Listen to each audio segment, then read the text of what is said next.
having some sense of approximate distance judgment is more and more important as you move into orange level orienteering and then of course into red level orienteering.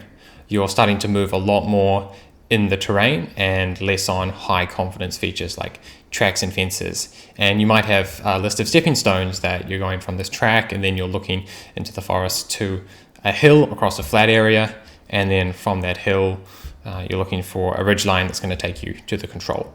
Now that all sounds great, but if you don't have a really good sense of how far that hill is from the track, then you might find a smaller hill and get distracted by that, or you might just keep running.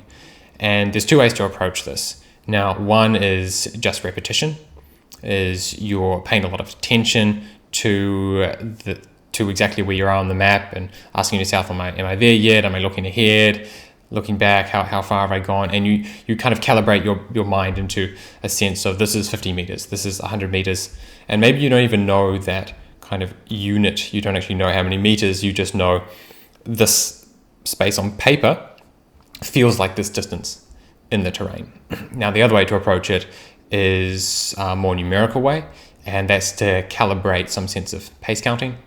So you might know that, okay, this is kind of vague, the visibility is not great, but I can count 100 steps, and I know I'm going to be somewhere between 90 and 110 meters, and if I can't see the hill at that point, then I'm going to go sideways to try to find it because I know I haven't gone too far, or it's not that I haven't gone far enough. And in order to do that, you have to practice it, and you need to find a space on a map that's 50 meters, and you need to count how many paces that gives you and calibrate it for you. You need to be aware of how this changes if the terrain is hilly, if there's a lot of undergrowth, maybe your steps end up being a bit shorter.